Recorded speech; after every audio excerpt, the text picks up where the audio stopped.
What is up? This is Dean Soto. Today we're going to be building wealth with your credit. And that might be credit cards, that might be lines of credit. What the heck am I talking about? That and more coming up. But before all of that, like this video, subscribe to this video, and pay it forward. It would really mean a lot for me, and a lot to me, and a lot to other people who need to hear this type of stuff.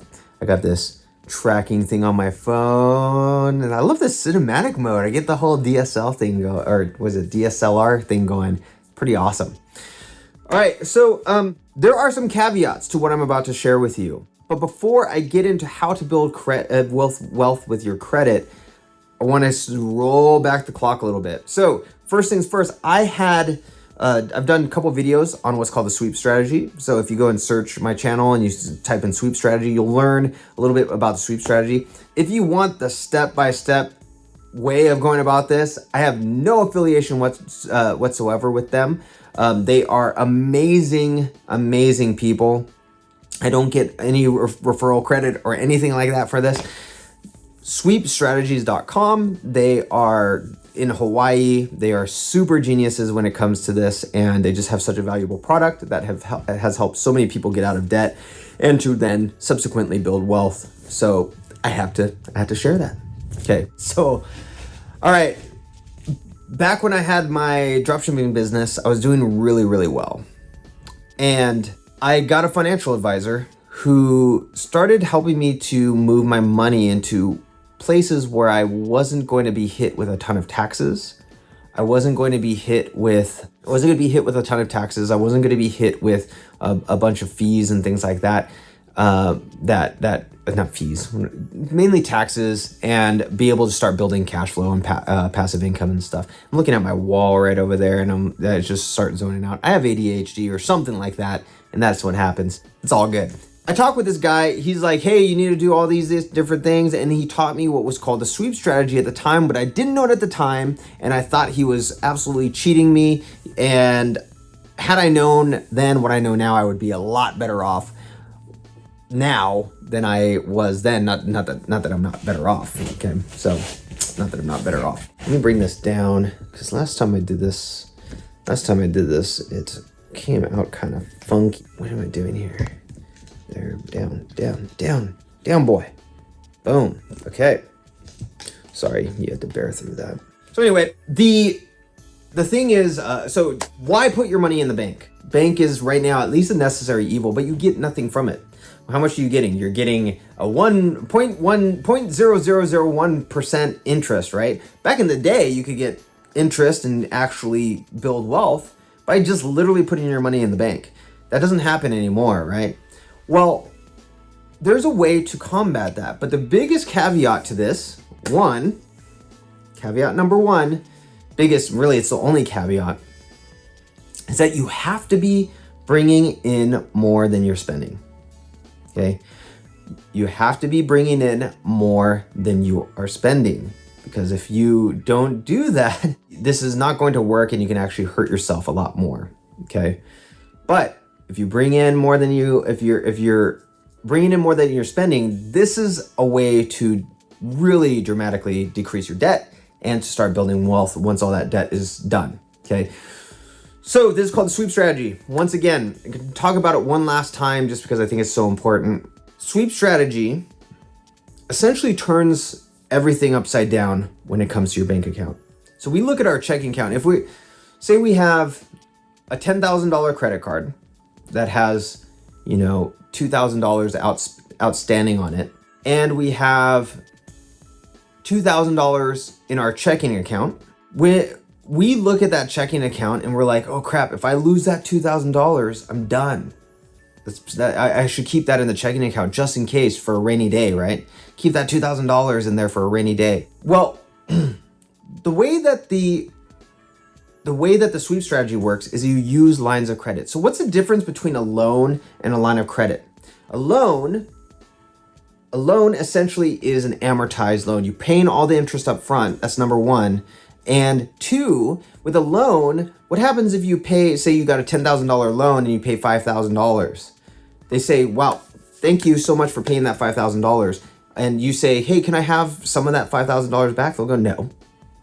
No, that's you just paid $5,000, but thank you so much for doing that. Well, with a line of credit, whether it's a credit card or a personal line of credit or a business line of credit, home equity line of credit, the way it works is it's actually simple interest. You're paying, even though it might seem like it's more, a 30-year 2.5% amortized loan versus, let's say, a 6% simple interest line of credit. Which one are you going to pay interest on more? Amortized loan, for sure. Essentially, with an amortized loan, you're doubling the number, adding a zero. Okay, so if it's 2%, you're doubling the number, add a zero. So 40% is what you're going to be paying in interest. Okay, if it's a 5%, double the number, add a zero, about 100% interest. Okay, that's why when you buy your house, if you look at how much you pay at the end, it's almost double what you actually pay for the house. Whereas with a line of credit, it's simple interest. And then what happens with a line of credit is if I say I have $2,000 outstanding on my line of credit, my credit card, and the total line capacity is 10,000. If I pay $1,000 into that, can I get, and I go, oh crap, I messed up. I really need $800 back. Can I do that? Can I do that with a line of credit? Yes. With a credit card, it's a little harder, but it is considered a line of credit. But let's say you paid $1,000, but you're like, oh man, this doctor bill just came up and it's $800. Can I use the credit card now for that $800? Yes. So now I'm outstanding $1,800. So the idea is you don't want to have your money in your checking account. You actually want to put that all into your lines of credit. Okay. So if you have credit cards, so you had $2,000, let's say your mortgage is $1,000 but you have $2,000 in your checking account. And the mortgage is the only thing, let's just say that's the only thing that you can't pay with a credit card, right? Well, with the sweep strategy, so normally you would just say, oh, I'm just going to keep that $2,000 there. But with the sweep strategy, you would actually put $1,000 to pay off your credit card. So now that $2,000 I owed originally with my credit card is now down to $1,000, right? What does the credit card company think? They see that as a payment, right? They see that as a payment. For you, can you still access that money? Can you still use that to buy groceries, pay bills, to buy new courses, can you use that for diapers? Can you use that for milk? Yes, you can. So let's say you've spent $500 to buy all those things, and now you got your next paycheck of $2,000 into your checking account. So you have $3,000 in your checking account. And let's say mortgage is now, it has to be paid. So you pay $1,000 and you used $500. So you had an outstanding balance on your card of $1,000. I need one of those like whiteboards. $1,000, blah, blah, blah. I'm going to get one of those. I'm going to get them. I'm going to get one of those like vibe boards. So $1,000. And then you bought stuff. So it went up to 15. Well, you got paid your $2,000. So you had $3,000 in your checking.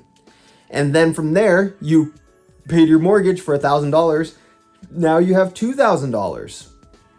What would you do with that money? Would you just keep it in your checking account where you get nothing?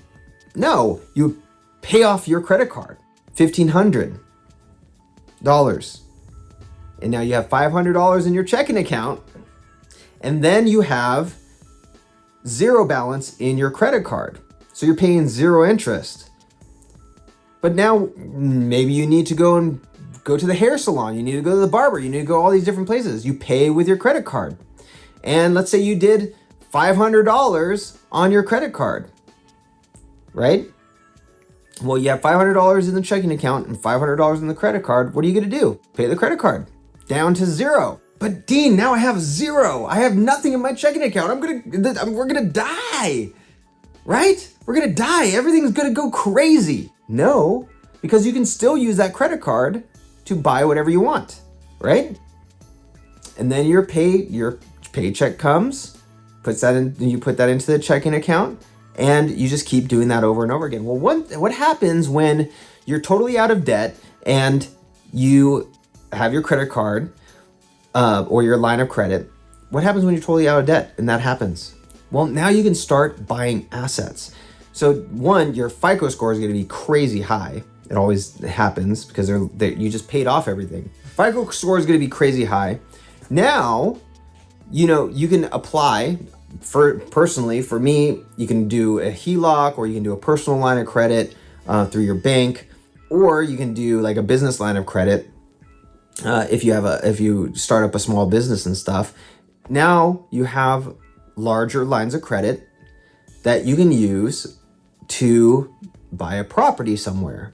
So, there are property, you can go to like jasonhartman.com, Jason Hartman. They have properties around the United States where you can buy them for $50, $60, $70, $80,000, but you're putting 20% down, and you could put 20% down from your, I'm not an accountant, I'm not a financial advisor or whatever, but you can use your lines of credit to put as a means to have the down payment. Let's just say that, okay?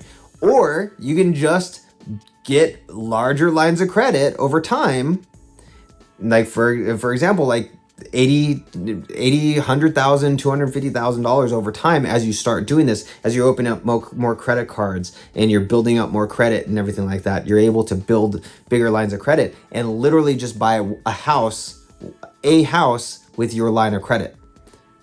Okay, and then what do? You start sweeping that house. You start putting that income that you have into the line of credit, paying it down, and then the cool thing is you can pull money out of the line of credit when you need it. And you just do that over and over and over again. So if you want a good introduction to this, go to sweepstrategies.com. I literally get nothing from that.